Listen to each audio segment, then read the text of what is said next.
Big Mike here with Ace Entertainment.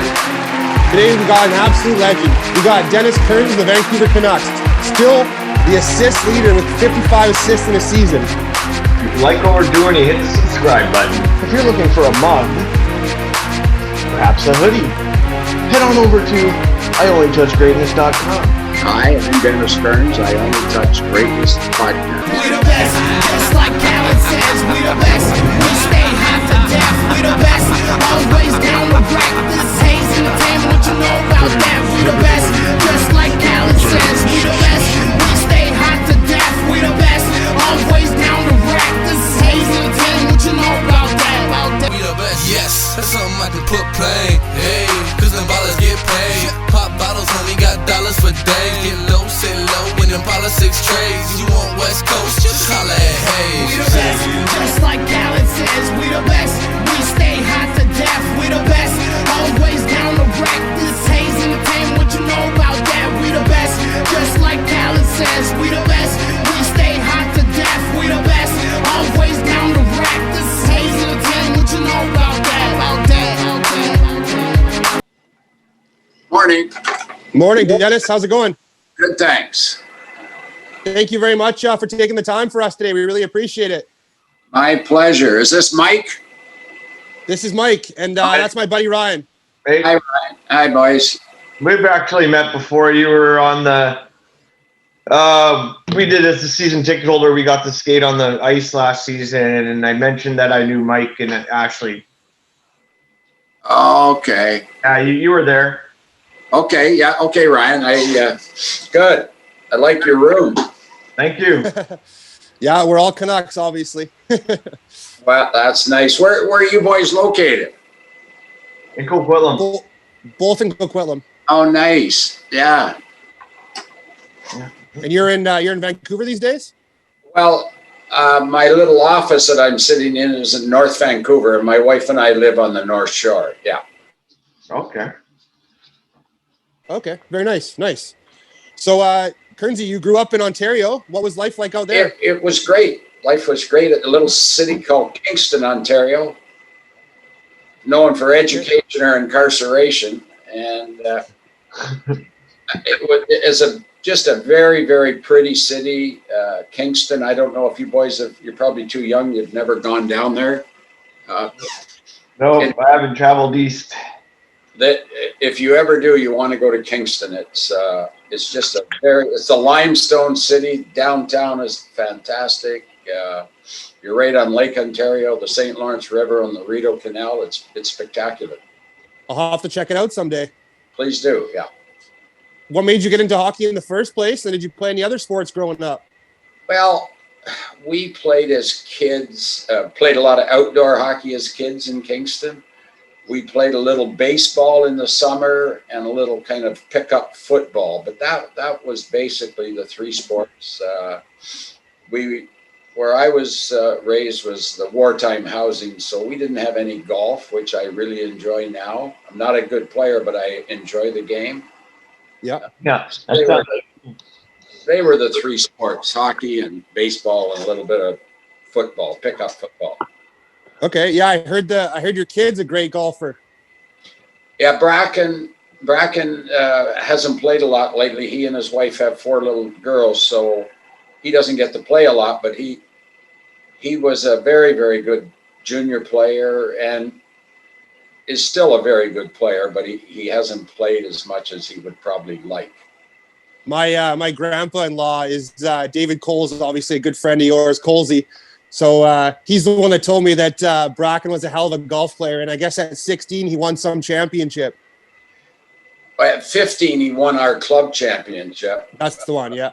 Yeah, and I know your uncle really well. Colesy was very, very good to me many years ago when I was in advertising with CKNW. Dave looked after me, and he and I still communicate via email. Yeah. All his jokes, I get those too. Trust me. Who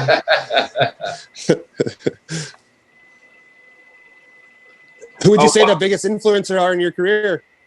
Well, the biggest influence on my career was probably Hal Lako, who was my first coach in professional hockey in Portland, and in what they call the Western Hockey League in those days, Portland Buckaroos. Vancouver had a team, Seattle, Portland, San Diego, Salt Lake City, Denver, Phoenix. And it was Hal Lako that brought me to Portland, and he was the one that gave me the big break. And then Mikey then brought me to Vancouver in 71. Yeah, that was coming up here next. So you played for the Buckaroos, and then the rights were owned by Chicago, but then we claimed your rights. Is that what happened? Well, what happened was that after my 3 years in Portland, I went to Chicago training camp in 70, and I had a very good couple of days, and then I was in awe of these players, much like I get in awe of golfers now, and I can't play very well. And unfortunately for me, I was in awe of these players, and they didn't play well, and I deserved to be sent to the minors, and had a pretty good year in Dallas, and then got picked up by Vancouver. So, yeah. Why do you wear number 6? No, that Ryan, that was given to me. Okay. That was just given to me. My first number for a little bit was number 21. And the Canucks made a trade for Dave Malone, I think it was, and he had worn 21 in New York, I believe. And so they gave me 6. So for 9.5 or more years, that's what I wore with the Canucks. And you just stuck with it, and you've been the best number 6 ever to put the uniform on. Well, I wouldn't say that. There's a kid pretty good there right now by the name He's coming up. Brock Besser is a very good player. And there was a Finnish defenseman that was pretty good too. Sami Salo. Yeah. Yep. Yeah. Some very good. Brock Besser is a very special player and a gifted goal scorer. He is. He's fun to watch. We love him here in Vancouver. Yeah, that's why he's on the wall. That's good. That's very good. And I agree with that. He was a very, very good player. And we have a few other players that are very special too. Oh yeah, absolutely. Did you know much about the Canucks when they claimed you? Like, did you know much about the city or Vancouver Canucks in general? No, I didn't know much about the city other than when I was with Portland. We would come in usually Friday night, stay downtown Vancouver, play Saturday. And after the game, we'd come out on a bus, and then we'd bus back to Seattle, stay there overnight, and then go to Portland on the next morning, which was Sunday. Okay. But I didn't know Vancouver at all. Okay. Did you have any nicknames? Not really. I think it was Gary Loop who gave me the nickname Colonel, and that has stuck for a long time. I hear some of the younger guys calling my youngest son Bracken Colonel too. So maybe it runs in the family. I don't know. Okay. Yeah, I hear Kearnsy once in a while. Yeah, Kearnsy. I get Kearns. That's what I get most of the time. Kearnsy. Colesy calls me that. Yeah. Okay. Did you have any pre-game meals or rituals that you stuck to? Well, we always ate on the road as a team, always. And the pre-game meal was brutal. I mean, you'd have soup, salad, steak, baked potato, and ice cream, and then go to sleep. And it was Cesar Maniego that got tired of steak, and he started ordering fish or pasta. And I have no idea what the kids do today, if they have a pregame meal on the road or if they eat on their own. But we always ate as a team. Yeah, 100% of the kids we interview, they always say chicken and pasta. That's all they eat now. So I'm guessing it's like a team thing. Probably is, but I'm not sure. Yeah. Did you have any rituals? Like, did you need to tape your stick a certain way, or did you have to do anything weird? Yeah, well, I think we all were a little superstitious.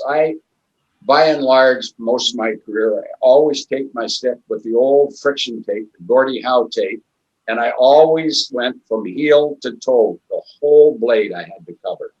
I felt it cushioned the puck a lot better for me. Would tape it between each period for sure, and then the odd time might have to tape it on the bench. Okay. Yeah, I like to tape mine too, heel to toe and all the way to the very tip, so there's no blade showing, right? I'm exactly the same. I felt it cushioned the puck a lot better. And probably the greatest player that ever played against Bobby Orr, he could play with no tape, which to me was amazing. To me, the puck would slide off my stick. But not many people had the talent of Bobby Orr. So, Yeah. No, that's incredible. What was it like sharing the ice with him? oh, he was so much better than anybody. It was a joke. Bobby Orr, to me, would not run the score up against us. He would get 2 or 3 points, and then he would just play ordinary and get off the ice. And so he was very humble and very, very kind to us because he could have run the score up. What was it like playing with Pat Quinn? Pat was fun to play with. I only played the 1 year with Pat, 71, 72. He was a presence on the ice. He's the type of player that I enjoyed playing with because my game was handling the puck. And when you had somebody like Pat Quinn or Jack McElhargy or Harold Snaps, I would get that extra half a second to handle the puck. Because you'd feel safe. I would feel safe. Exactly. Yeah. And I was with those teammates. Yeah, that was another one I was just gonna bring up is the late Jack McElhargy, one of the nicest guys I've ever met in my life. I'll never forget meeting him just by his handshake. When you shook that guy's hand, you knew you shook his hand. Yeah, Jack was special. I made another comment that Jack, some of us won't be missed. Jack is missed. He was a wonderful teammate, a wonderful person, always fun, always joking, laughing, just a wonderful, wonderful teammate, friend, player. Yeah. Do you have a favorite movie about sports? No, I don't. I'm not a big movie person at all. Okay. Okay, that's fair. Take me back to your first NHL goal, and do you still have the puck? Oh, I would say I do not have the puck, but I believe my first NHL goal was in Oakland against the California Seals, and I'm guessing it probably was maybe October of 71, maybe November, but I don't know, and I do not have the puck. Okay. At least you knew that, though, against California. That's pretty cool and unique as well, because I obviously don't have a team anymore. Yeah. Those Golden Seals jerseys were awesome. Yeah. And they, as you're probably aware, at one time they were wearing white skates. Yeah. Yes. Yeah. That's awesome. Dennis, twice you were named to the Canadian national team and represented our country at the World Championships. What was that like? Oh, that was a real thrill when you think of the superstars that I played with in Vienna, Austria. You got the Esposito brothers. You have the next year we had Marcel Dion. So we had some world class. Gary Unger was on the team, another real classy individual. Eric Dale. You guys had some great teams. Yeah, we had good teams. The first year we went there was 77. That was the first year that NHL put players in the World Tournament. We were over there for 5 weeks that year. Wow. And, we spent 2 weeks Sweden, Finland, West Germany, and Praha, Czechoslovakia, and then 3 weeks in Vienna. And the next year was only about 10 or 12 days in Prague. But great experience, a lot of fun, a real honor to represent the country. Well, the first one would have been cool then because you got to kind of travel across Europe and figure out and check out all the other different countries. Yeah, Mike, it was. But having said that, when you're playing hockey, basically what you see are the airports, your hotel that you stay in, the rink, and then back in those days, we would go back to the hotel and have dinner, and Carling O'Keefe at that time sponsored us, so they would have some cold beer. But you don't really get to see much of the city. You don't have a lot of time. You're either playing or practicing. I know one day my wife and I had off in Vienna and we went downtown, but I do not remember anything about downtown Vienna other than it was very beautiful. Okay. And I know a lot of people say that you're the Dennis Potvin of the West. That's a pretty nice comparison. Well, that's a hell of a comparison. I mean, Potvin was a superstar, 4 Stanley Cups, a dynasty, and on the island, he's a world-class player, and to me, that's a real honor to be called that. You finished your career with 321 points in 677 games. That's pretty good stats. And your thoughts looking back on that part of things, your points over that span? Yeah, I think the thing that I look back on, a lot of people don't realize I never played a game in the NHL until I was 26. And there's lots of guys at 26 that have already played 500, 600, 700 games. So looking at it that way, it was a very good career. And again, players like myself need breaks, and I got a break with Hal Lako. Otherwise, I never would have left Kingston. So it was Vancouver is now my home, and we're so fortunate to have played all 10 years here and be treated like we are now as alumni by the Vancouver Canucks is also first class. They're good to us, very, very good to us. Yeah, we're super happy to have you, obviously. And every time we've met you, it's been a memorable experience. Like I always tell Colsey that you're such a great guy. Oh, well, thanks, Mike. I guess you look back on your parents and I had 2 older brothers and 2 older sisters, and they treated everybody with respect, and that's what they wanted us to do. And I'm very happy that you said that. Your 55 assists in 77, I believe, is still a Canuck record. I think it is, yeah. However, having said that, young Hughes will be going by that whenever we can get back to a regular season. He's an exceptional young player. He's the type of player, there's a lot of them, but he and Pedersen are the types of players that people like myself would pay money to watch. Very, very exciting young players. And that we pay money to watch. I do pay money to watch, yeah. Yeah, good for you boys. Yeah, we go to a lot of games, and I guess me being a ticket holder is it's a pretty good thing. I can't wait to get back. Yeah, it'll be very, very nice if we can get this pandemic behind us and get back and support the Canucks and support the NHL. Like I say, they've been very, very good to me. Did you have a favorite coach or a favorite defensive partner? Well, a favorite coach, there would be 2. There would be Hal Lako and Orland Kurtenbach. Orland was not only a player coach, he and I played together.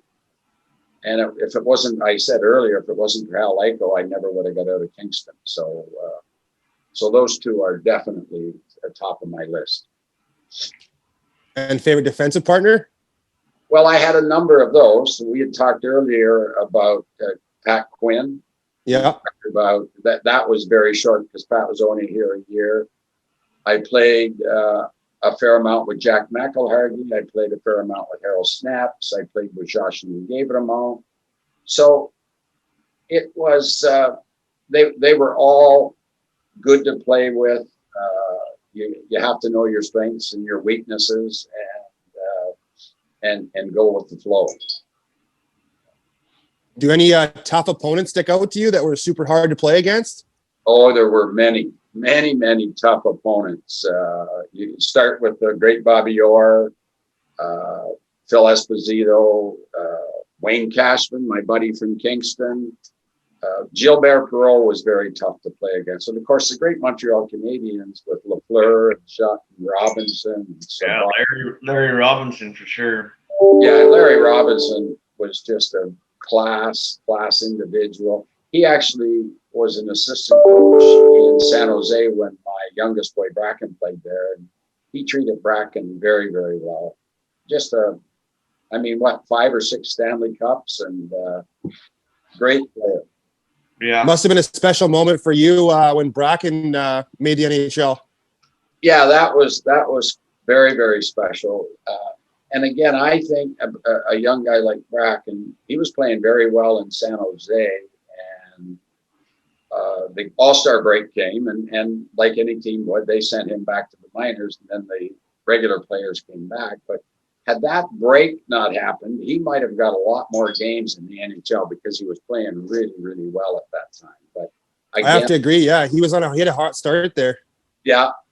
You have to get a break when you're a player like I was, or a player like Bracken, and you get a coach that likes you, and you can make the rest history. What's your favorite piece of memorabilia that you own? Well, probably my favorite piece of memorabilia that I have, believe it or not, would be, and I had them on yesterday when I wear a suit and tie, are my cufflinks that are like Ryan's hat. With a stick in the ring. Yeah.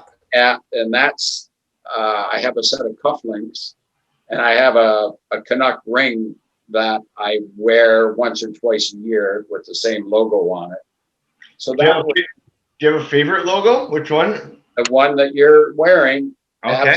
Absolutely. Yeah, that's definitely my favorite. Yeah, I like that very, very much. I got a tattoo right here it's the skate logo into the whale logo, and it says has the same Vancouver Okay. Yeah. Jeez. Oh my God. Yeah, diehard. That must have hurt. Yeah, I wanted to have a combination of all the 3 logos from my lifetime. So nice. What do you think of that new goal, Dennis? The Michigan, or the lacrosse goal, they call it. Oh, that's talent. That goal where they flip the puck around. Yeah. I know. I used to flip the puck around, just dicking around in practice, not trying to score, but just turning the puck over so you don't lose it. But again, I had the old black friction tape, and the puck would stick to it better. Oh, those kids now have so much talent. It's enjoyable to watch. Yeah, I'm learning how to do that too right now, but it's not the stick tape. I gotta load mine up with wax. Well, you would think. Is there a sticky wax? It's called Howie's wax. Oh, Howie's stick wax. They sell it at Cyclone Tailors and stuff. I just layer it on so thick so when I can scoop the puck. But it only lasts like the first period, or else you can't do it. Your stick tape gets too wet. right. Yeah, that's what I would find too. I would always do it when I'd first get on the ice. If a puck was rolling, I'd pick it up and I'd flip it over. But now the kids are flipping it in a game and doing it in a game, which is unheard of. You were my father-in-law's favorite Canuck at that time. He said a cool fact about you was you were one of the last Canuck players to wear the old style steel blade holders. Is that true? Yes, I would have been. Your father-in-law's a good memory. Exactly. What I wore, I forget when I might have gone to that black blade, but I wore those old tube blades for pretty well my whole career. Yeah, he sent me a picture of you wearing them, and I was like, "Oh, that's so cool! I've never even seen that before." The old tube blades. Yeah, the tube. Yeah. They were called ProLite blades on a CTM, which was when we were kids. They were called Tackaberry. I have no idea what they're called today, but yeah, we had a tack boot with a ProLite blade on it. Okay. Bauer. Okay, what was your favorite road barn to go play in, or city to travel to when you were playing? Probably Toronto and Montreal. Probably not because we would win, but that's where usually my family would be, being from Kingston, which is about halfway between Toronto and Montreal, Ryan. So they were beautiful old buildings, the old Forum and Maple Leaf Gardens. There's a lot of nostalgia there. So, and the seats were right above you, as opposed to out more, maybe like a football stadium. So the atmosphere was awesome. Yeah, they were almost right on top of you. Exactly. Boston Gardens was like that. Detroit Olympia, the old Olympia. The Spectrum. The Spectrum was it was more like the Coliseum. Was it? Okay. Yeah. It was just those four the 4 buildings, the real old buildings that were right at the fans were right over top of you. Colsey, he said he met you at Hollyburn. He said he looked down the bench and he saw you and he's like, what the hell is Kearns doing here? Well, I used to go out on Sundays at Hollyburn after I'd retired with a group of guys that I got to meet, and they were called hamburger hockey. And they were guys that hadn't played a lot of hockey and enjoyed it. And I started going out and maybe refereeing, and then maybe I would pick up a stick and tell a friend to go to the net and put your stick on the ice and I'll get you a goal. And that's what I would do. But that was the extent of my hockey at Hollyburn. I never really played other than just a little bit of recreation with the hamburgers. Yeah, he says he remembers checking you at the point the whole game and you saying, Colsey, wrong guy, Colsey. Colsey, as you know, is so competitive. He probably still is today, living up in Vernon. And he is. He would be going full tilt the entire, whatever it was, hour on the ice. Colsey knew nothing but full steam ahead. And yeah, because he had lots of good stories too. Obviously, playing professional in Europe and then getting kicked out of the Europe League, and then coming to play here. But yeah. Have you ever seen the guy that goes to Canuck games dressed up as Don Cherry? No, I have not. No. Oh, okay, because that's me.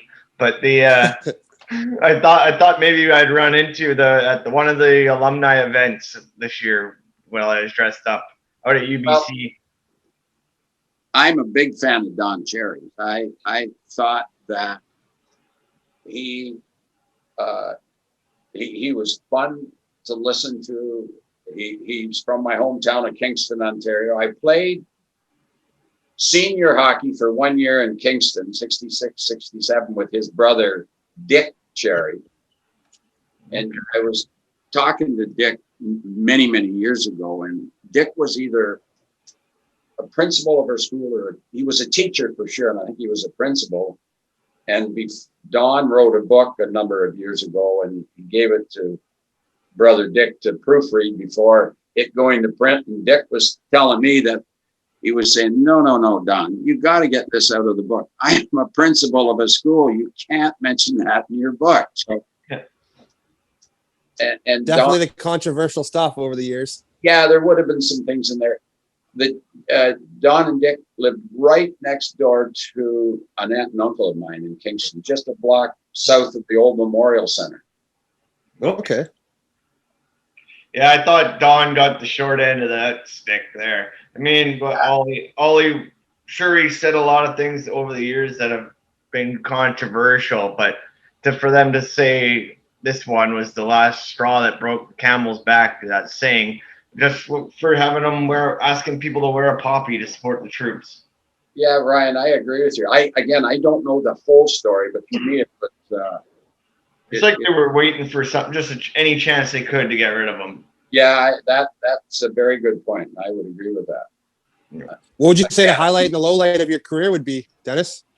The highlight of my career would probably have been, being chosen to play for Canada. And the low life of your career is when you're no longer wanted, which happens to everybody, and some people different than others. That's why it was so nice to see the Sedin boys go out on their own. It's nice to see that and not be pushed out like a lot of people are. Yeah, I mean they could have played easily one more season. Yeah, they are. They're good young kids and classy young boys. Yeah. Oh yeah. I'm happy though that they kind of called it quits. I mean, they were obviously the career was slowly going down, and they knew it's time to call it quits. There's a lot of guys that try and tough it out, aka Mark Messier coming here as a bum and wasting our money and time. Yeah. I don't know Mark's situation, but I agree with you. It was very nice to see the boys go out on their own. It was nice to see how the Canucks treated them a year ago, having nights for them. They're just, I've only met them a few times. They're real class young men, and this whole shrine right here is all the stuff from their final game. I got it autographed. Like I got the ticket stub autographed. I got the flyer. I got the pucks, the pins, all on that right there. Well, I was recently sent a clip that Michael Bublé did, and he was asked about the finals in 2011, the highlight. Was it 2011? Whatever the year it was. Yeah. Was that your right. highlight, Bobo? And Michael said, no, it was Daniel and Henrik when they, on their departure, getting that big goal that they scored. They scored the overtime winner in the final game.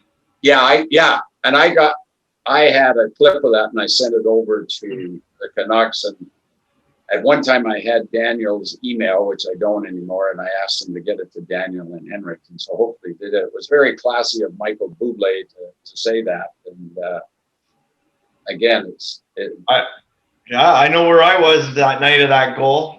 People, that's one of the things that'll stand out. I'm never going to forget that. How good for you. Yeah, I can remember where I was in '72 when Canada beat Russia. I was with my wife in Safeway on Lonsdale Avenue, and I heard the screaming and hollering. Yeah. Holy. That's awesome. Yeah. What's been your go-to quarantine snack? Well, I really anything my wife is making, I'm happy with, Mike. After 48 years, I get treated like a king, and whatever Lynn has, I'm happy with, and it's usually Right on. Good choice. Yeah, very good choice. Hey, you got to keep her happy if she's feeding you. Yeah, no, she's a gold medalist. I'm not going to let her go anywhere. Do you still lace them up once in a while? Absolutely not. No. Okay. No, I was out on the ice a year and a half ago with the Sedins with the anniversary, 50th anniversary. I represented the 70s, and I had to go to Hollyburn with my wife prior to that and skate at Hollyburn because I hadn't been on skates in so long. I literally used one of those walkers that the kids use, and then I got okay, but I could only go counterclockwise. So that was it. Yeah, no hockey. Oh yeah. Hey, Dennis, I just want to thank you very much for taking the time for us today and coming on and chatting with us. We're big fans of yours and obviously huge Canucks fans, and it meant a lot to us to be able to talk to you and hear some good stories. Mike and Ryan, my pleasure.